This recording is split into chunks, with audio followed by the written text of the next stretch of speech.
Okay, so good morning everybody. So I'm the Director of Learning and Teaching in the Department of Biomedical Science at Sheffield, but I also am the institutional lead for the rollout of lecture capture in this current academic year.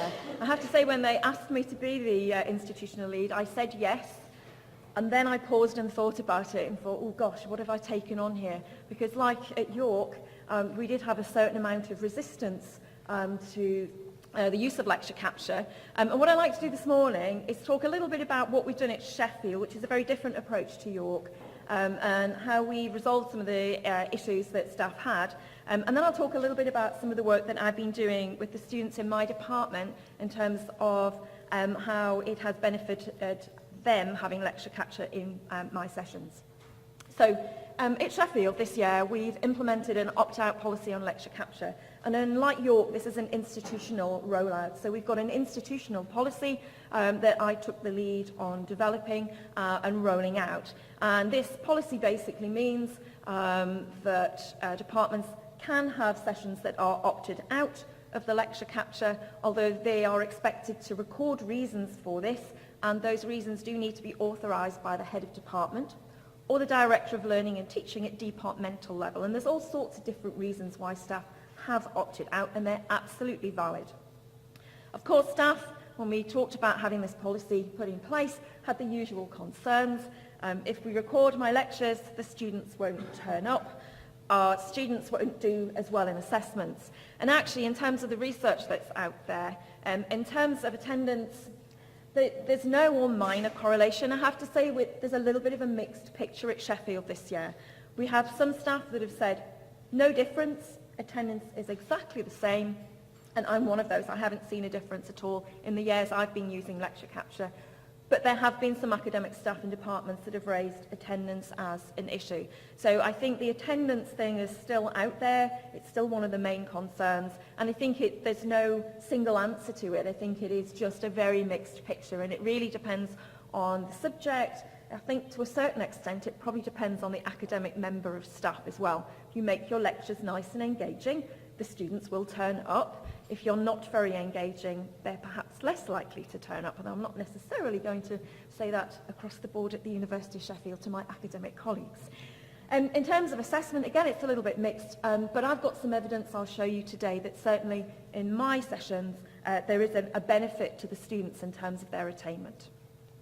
Now, in terms of the first year of rollout at the University of Sheffield, how has it gone? Well, I'm breathing a sigh of relief because it seems to have gone really, very rather well. What I've got on the left-hand side are the total number of recordings over the last 4 academic years. You can see in 14-15 and 15-16, we didn't have too many. We had a pilot year. I cannot reinforce the importance of a pilot before a big rollout. Really important in identifying some key issues that we resolved. And then you can see this year, we've got around about just under 40,000 actually recordings. So a massive increase in the number of recordings. The majority of recordings are lectures. What we can see on the right-hand side, the number of sessions recorded for different categories, lectures, seminars, tutorials, etc. The black indicates recorded sessions, and the grey indicates do not recorded, opt out. So this is where academics said, I don't want my session or sessions recorded. And it's about 86% of the lectures across the whole of the institution in enabled rooms are being recorded. And this is actually much higher than we were expecting, so we're really happy. Of course, the other kinds of sessions, a much lower rate of recording, but you would expect that because of the nature of the teaching session. If you've got small group interactive sessions, you won't necessarily want them to be recorded. We did a JISC survey. We took part in the JISC survey this year. Didn't really have a very high number of students respond, unfortunately. Only 322 across the whole of the institution.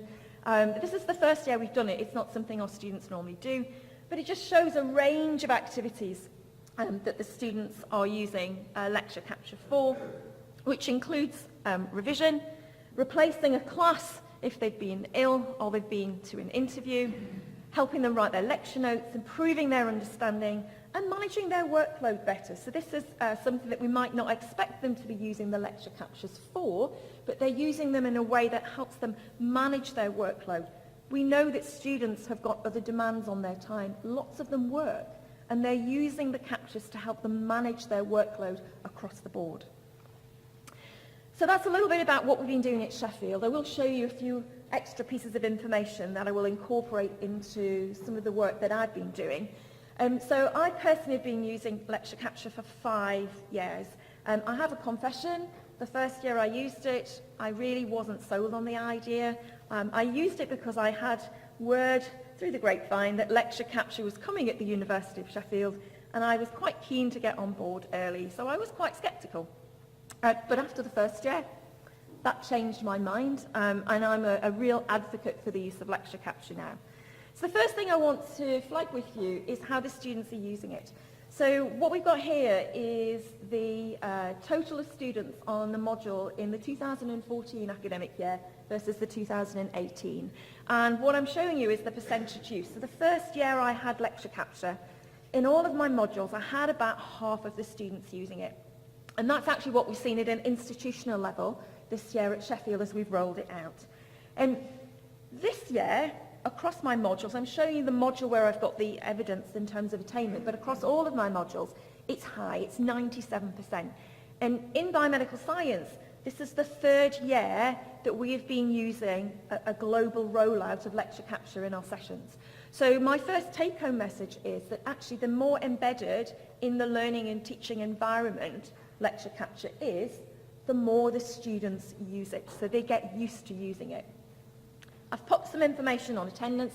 I only ever monitored attendance the first time that I used it. I have never seen a need to monitor attendance since, because I have really good attendance in my sessions. And it was about 81% attendance in the 4 lectures the first year I used lecture capture. And it was no different to what I'd seen the year before. And in subsequent years, it hasn't really changed either, although some of my academic colleagues do flag they see a difference. In terms of the usage, I've pulled off from the analytics my module from this year. So I had 8 lectures in the module, and what I'm looking at is just the number of views per session as they've gone through. Not quite sure why session number 8 was quite so low, but maybe that lecture was just really clear and the students got everything and they didn't need to dip back into it. I've got 154 students on that module this year, and there's a total of 3,926 views, and that means about 26 views per student over the 8 lectures. So the students are going in, but it is quite mixed. Some students are using it more often. Some students have only been in and looked at 1 or 2 lectures. And this probably reflects what the students need. Some students will need to access the sessions more. Others are actually quite happy to just dip into 1 or 2 areas.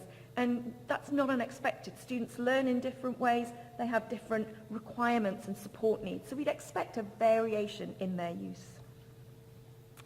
In terms of what they're using it for, or what approaches they prefer, so this is some data from a survey I did with my students back in 2014. I just want to reinforce that this is when it was new, so they hadn't had any lecture capture before, and 65% of the students said that they liked the live lecture, so attending and watching me speak, lecture capture, and online resources. So that's things like PowerPoint files, videos, links out to other websites that would support their learning, the little videos, math support and things like that. So that range of activities is what 65% like. So they like lots of things they can dip into. And again, they're different learners, so different activities in terms of support help the students in different ways. 19%, they just like the live lectures and the lecture capture. I'm not sure I believe them, because I think if we didn't make our PowerPoint files available online, I'm pretty sure all of the students would be going, where are the PowerPoint files? But this is what they told me when they filled the survey in. But then if we look at the rest of them, only very small numbers. And only 3% of the students said that they would just be happy with the live lectures, and 3% said, well, actually, I just need the lecture capture. And there's a quote from a student. So they attended the lectures, but it gave them security to listen, which I kind of think links into what Richard was saying in his talk about how the students are behaving in the lectures, and there is a shift. You can see there's a shift when you're in the sessions. Before, all you saw were the tops of their heads because they were like that. Now, they're looking, they're listening, they're writing key points down. They know that they can revisit and get a little bit of the depth and detail. And it's for me, the lectures are much more engaging for me because they are engaging with me in the process. Now, in terms of did they find it useful? Well, obviously, I asked the question, I almost knew what the answer was going to be. 81% strongly agreed in terms of this module. And at an institutional level, we have seen 80 to 90% have actually said that lecture capture is essential, actually, for their learning. One of my students said that lecture capture is possibly the best invention since sliced bread. I can't explain how useful it has been to my learning. No longer do I go away from a lecture panicking that I didn't understand something. Okay? Instead, they can listen back to what I've said and any doubt is replaced.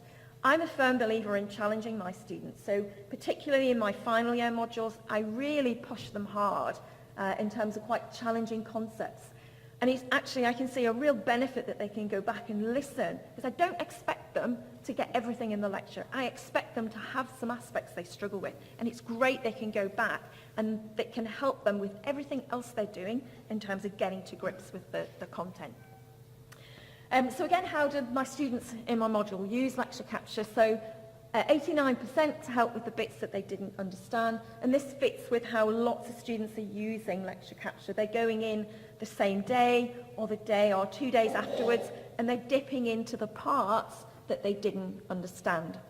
78% to enhance exam revision. The arrow is there. I'm going to come back to that one in a moment. In the first instance, 62% of watching all the lectures. So that's going from start to end. And actually, that's not a great learning approach for students because it takes them a significant amount of time and it's not necessarily in their best interests. This is something that we've seen across the institution at Sheffield this year, and that there are quite a lot of students watching the whole lecture. And certainly one of the things we've identified is more support. We need to give them some more support and guidance on how to use the captures effectively, and that is something that we're taking forward. Okay? Sorry, it was 68% is the whole recording. 62% have watched all the lectures. 24% in that first year completely switched on parts of the recording. They know the best way to use them. And the good students know. They know how to use the recordings. The weak students tend to be the ones that try and watch everything, and it doesn't help them. So it's really important to give them that guidance. And 30% of the students on my module missed the live lecture due to illness, and they were using it because they missed it. And I'll show you a quote at the end where this was really beneficial for one of the particular students. So, exam revision. Let's have a look at the University of Sheffield in the current academic year. I wonder if you could possibly guess when our exams run. It's really clear. So we've got, as you can see, individual views each month. September, we only had 1 week of term, so obviously the numbers are low. And you can see the rest of the months, except for January and May, when we have our exams, there's kind of a constant number. And it's really clear that lots of students are using the lecture captures in exam time. So the interesting thing for us is that each month, it's about 50% of the students are accessing the lecture captures, and that is across the board, including the exam times. But in terms of unique users, we've got about 16,000, which is higher than the kind of 10 to 11,000 that are using it on a month-by-month basis. So students don't access captures every month, and even in exam time, not all of the students are accessing the captures for their revision. So some of them are definitely using it for revision, some of them are using it in term time to enhance their understanding as well. So how did lecture capture help the students? So 95% said it improved their understanding of the topics, 5% said not. I guess they probably just got what they needed to get anyway. And the bottom one is not really all that surprising. You would expect if they've got access to this, you would like it to have enhanced their understanding. The top one was quite interesting. 62% of the students said that their anxiety was reduced. Mental health issues in students has been rising over the last few years. The students are under a lot of pressure to do well. There's a massive financial commitment that they've got in terms of fees and that loan that they've got to pay back if they get that certain job. And so they want to do the best that they can. And they get very anxious. I know at Sheffield we have had a massive increase since the increased fee in mental health issues, anxiety and panic attacks. And so actually this is something that's an unexpected benefit. It's reducing the level of anxiety in the student. Now, we still want them to have some level of anxiety. That's not a bad thing to be a little bit anxious and nervous. I'm coming to do my talk today, so naturally I was somewhat nervous and anxious before I got up here.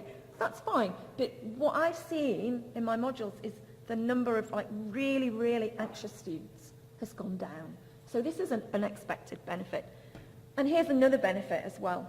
Learning difficulty students. So students that have got specific learning support plans in place have found the lecture captures actually much more useful than having a dictaphone, which we used to allow them to take in. They can still take that dictaphone in, of course, but having the audio and the visual together really helps them much, much more. So it's really, really good. And as they say, it's very good for auditory learners. So did it improve understanding? So what I've done is take my module that I've had lecture capture for the longest, and I've taken the attainment data 2 years before I had lecture capture and 2 years afterwards. Nothing else changed in the module except a little bit of content. So the way we assessed the module didn't change, the support we gave the student didn't change, other than in the second or the latter 2 years we had lecture capture. The module grade went from 60 up to 62. Which doesn't seem like a lot, but to get that increase, actually, you do need to get quite a high number of students achieving a higher level of performance. The graph here shows the breakdown. Blue is before lecture capture and red is afterwards. Firsts and 2-1s down to fails. I am quite tough. They can fail my module if they don't do a good job in the exam, if they don't show that they've got that knowledge and understanding. But what's really clear is that actually the firsts and the 2-1s, there's a statistically higher number of students attaining firsts and 2-1s in this module.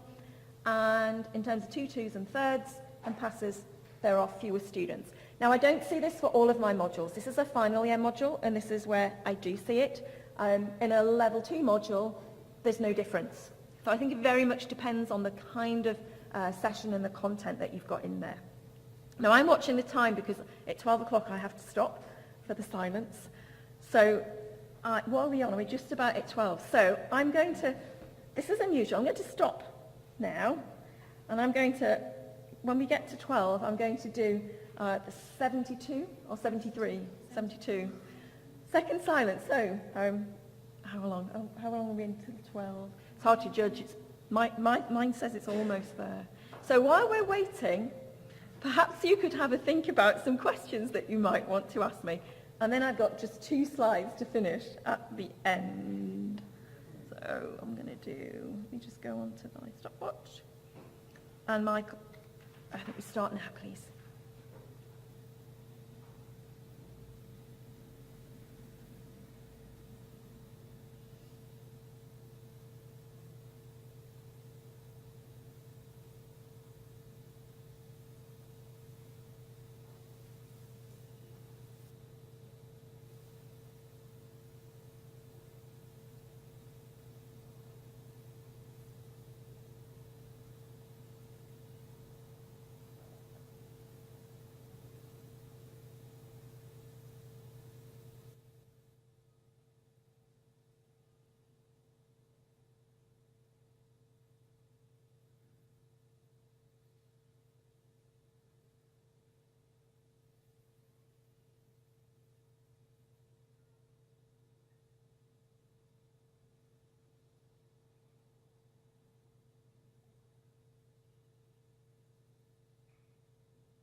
Thank you. Okay, so where was I? They've improved understanding. What about me? Are there any benefits for me? One of the big benefits I found are lecture hotspots. This is a screenshot from one of my sessions, and what you can see is this shows the number of views, okay, as we go through the lecture. And so what I can do is look through my lectures and identify a hotspot. So here's a hotspot in one of my lectures, and I'm able to go to that time point in the recording in my lecture and see what slide it is. And see, is this something I need to be concerned about? Now actually, in this lecture, this is probably the most challenging slide that I have in the whole of the lecture. So it's not surprising that the students are dipping into this and looking at it a lot. Because this is the part of the lecture I expect them to be revisiting the most. But if they're revisiting something that I think they should be finding quite easy, then that's a little bit of a concern. But it does allow me to look at what they're finding challenging and identify, well, do I need to change how I deliver this content to help them understand better? So actually the benefits there are for us as well as the students in terms of assessing how we are actually delivering our session. As you can see, I was very close to the end.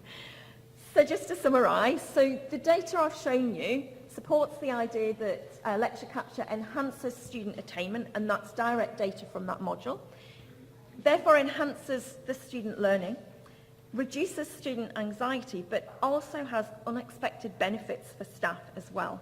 And overall, what I have seen is that my students they tell me that they really enjoy the lectures that we do, they enjoy the modules that I run, and I've just put some module evaluation data there. So you can see that almost all of the students, okay, either strongly agree or agree that this module has enhanced their learning experience at the University of Sheffield. And I will just leave this there. These are 4 quotes for some students that filled in the survey. And I just want to flag, in terms of helping a student, the one at the top left. So this is a student who has a significant medical condition, who struggled to attend, who basically found the lecture captures an absolute godsend. And I will stop there and take questions. Thank you, Louise. Very interesting presentation. We're at the pilot stage, so I'm interested in your role as an academic lead and the importance of an academic lead and what that involves. So I basically had an implementation group that was drawn from academic staff, professional services staff, and students. Student input into the process is very important because they have an insight that we don't necessarily have. And what my team did was a number of activities going out and interacting with academic departments and faculty learning and teaching committees to explain what we were going to be doing this academic year and asking what concerns staff had. And so staff were able to raise from all departments some of the concerns they had around things like the attendance, the attainment of the students, but they also were able to raise things around the technology. So we heard Richard talk about microphones and about staff having to turn microphones on. This was a big problem at Sheffield. The big problem was that not being in the lecture theatre because it had been stolen. Major problems. So it allowed us to actually put a solution in place. We've got boundary microphones that just go to our recording system, which is the Echo 360 system. So if an academic rocks up and forgets to turn the microphone on, it doesn't matter. We get the capture. So what we did was talk to people, get the pedagogical concerns, the technical concerns, and as a group we could then look at resolving them. We tweaked the policy as a consequence of the interaction that we'd had with academic staff. The students fed into the process, and then we could finalise the policy, put support in place for staff, support for students, ran sessions, workshops, and then we rolled it out this year. And then my job this year is to monitor. So I've just written a 25-page report for the Learning and Teaching Committee for the university saying, oh look how wonderful, we've got all these captures going on and it looks like it's gone really well. But the key thing is talk to everybody involved, get their input, and actually act on what they're raising as their concerns.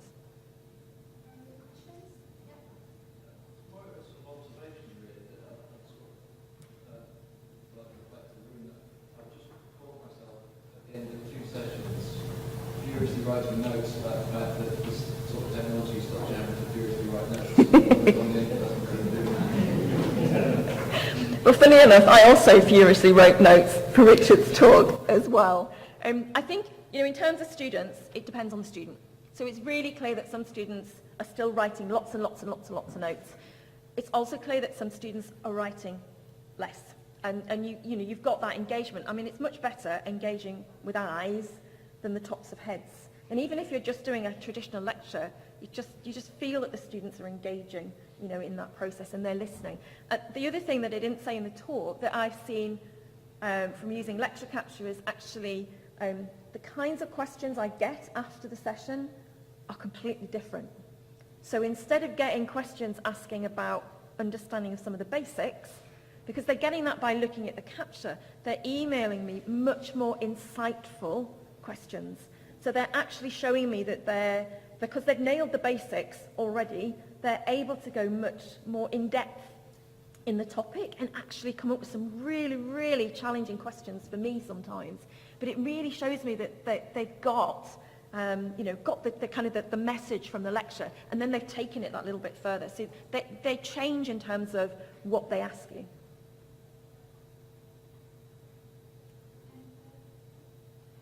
So that big change you saw when you first started using lecture capture to going from 50% up to 97%. Yeah. What do you think was the key thing that changed in your approach to teaching a course that actually solved that? To be honest, I don't think it's anything to do with what I've done. So the first year I used it, the students had never had capture before, at all. I was the first person in my department to start using it, and it was towards the end of the academic year, and they basically hadn't had it before. The data from this year in that module, that cohort of students came in the first year, and we had lecture capture rolled out across biomedical science. So they had experience of it, and then experience in the second year, and then experience in the third year. So it's the use of the lecture capture in my department is just much more embedded into the approach that we have in learning and teaching. And because it's embedded into what we do, the students know it's there, they can access it, and I think it's just more that it becomes second nature to them to access it if it's there, to help them when they need some help. I suspect that what we'll see as we move forward at Sheffield is that we will see a similar picture, and that it will become more embedded in departmental learning and teaching strategies, and it will be more visible to the students, and they will then know what to do. Although we've also identified, I think like Richard did, that we do need to move some more work around supporting the students in terms of accessing the technology and how to use the platform, as well as how to support them in terms of how they use the lecture captures in their learning and teaching. Just a very quick one. Are you publishing for prospective students? Do you let the students know before they sign up for a course and when they're deciding what course to do, if lecture capture will be available?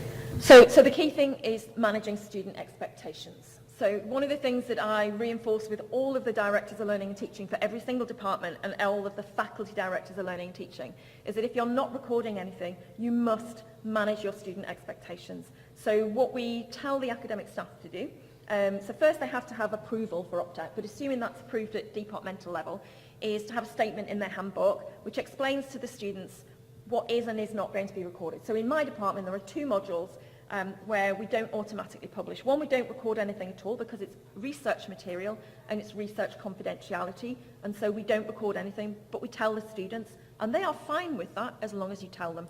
The other one's an anatomy module, and we release some of the content because not everything is appropriate for releasing in terms of pro-section images and things like that. But again, it manage student expectations and they're fine. We've got a range of departments. We've got a small number of departments at Sheffield that have got less than 50% recordings, but the nature of the teaching that they do is not so much face-to-face lecturing, but a lot of small group interactions. And they've had no problems with the students because they told the students at the beginning exactly what and was not going to be recorded. In the pre-applicants, yeah. In terms of the pre-applicants, obviously I can speak for my department. What we do in my department is say we have lecture capture and we use it in the majority of teaching sessions, but not absolutely everything. There was one question at the back. That lady had a hand up, but we can maybe catch up afterwards. It's now time